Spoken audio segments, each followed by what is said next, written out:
दर्शक मंडली अस्सलामु आलैकुम। आपनारा देखছেন चैनल जहिर टेक पॉइंट।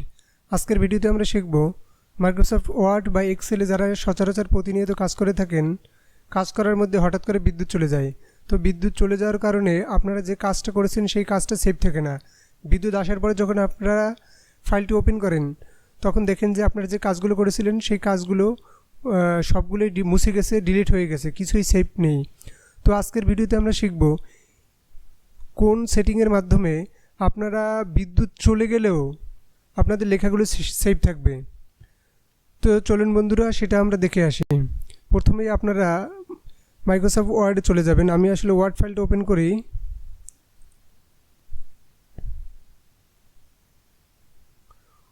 আপনারা একটা ব্ল্যাঙ্ক ডকুমেন্ট নেবেন। ব্ল্যাঙ্ক ডকুমেন্ট নেওয়ার পরে আপনারা এই যে দেখতে পাচ্ছেন একটি ডট অপশন আছে, কাস্টমাইজ কুইক অ্যাক্সেস টুলবার, এখানে ক্লিক করবেন। এখানে ক্লিক করার পরে একটু মাউসে নিচের দিকে আসলে এখানে দেখতে পাচ্ছেন মোর কমেন্টসে ক্লিক করবেন। মোর কমেন্টে ক্লিক করে আপনারা প্রথমে দেখতে পাবেন জেনারেল, ডিসপ্লে, প্রুফিং, সেভ।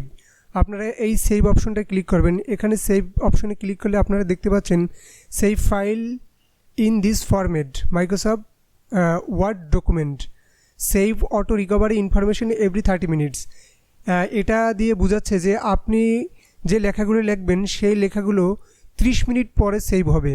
30 মিনিটের মধ্যে আপনি যে কাজগুলো করবেন এর মধ্যে যদি আপনার বিদ্যুৎ চলে যায় বা কোনো কারণে কম্পিউটারটি বন্ধ হয়ে যায় সেক্ষেত্রে আপনার একটি লেখাও সেভ থাকবে না। পুনরায় আবার আপনাকে কষ্ট করে সেই কাজগুলো করতে হবে।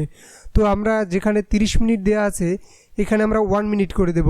1 মিনিট করে দেওয়ার পরে এখানে ওকে ক্লিক করে দেব। তো আসলে এখন আমরা যে কাজগুলো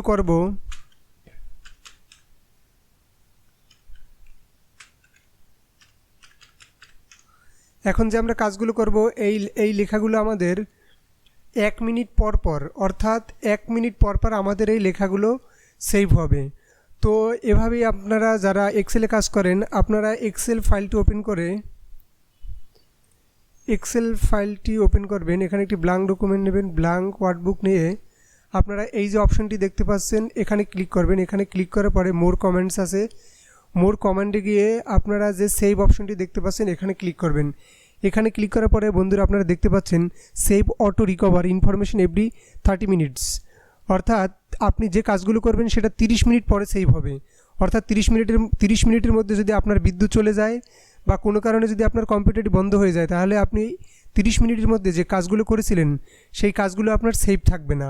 তো আমি যদি এখানে 1 মিনিট করে ওকে প্রেস করে দেই, সেভ করে দেই, সেক্ষেত্রে আমি যে কাজগুলো করব সেটা প্রতি 1 মিনিট পর পর যে কাজগুলো করব সেটা আমার সেভ হয়ে যাবে। অর্থাৎ আমি যে কাজটা করব সেটা 1 মিনিট পরেই সেভ হয়ে যাবে। সেক্ষেত্রে যদি আপনার বিদ্যুৎ চলে যায় বা কোনো কারণে আপনার কম্পিউটার বন্ধ হয়ে যায়, পরবর্তী যখন আপনি কম্পিউটার ওপেন করবেন, ওপেন করার সাথে সাথে আপনি যে কাজগুলো করেছিলেন সেগুলো যেরকম কাজ করেছিলেন সেরকমই ফিরে পাবেন। কষ্ট করে আপনার সেই কাজগুলো পুনরায় করতে হবে না। তো বন্ধুরা আজকের ভিডিওটি এ পর্যন্তই। আমার চ্যানেলটি এখনও যারা সাবস্ক্রাইব করেন নাই তারা সাবস্ক্রাইব করে পাশে থাকা বেল বাটনটি বাজিয়ে রাখবেন যাতে এরকম বিভিন্ন tech related tips and tricks পেতে পারেন।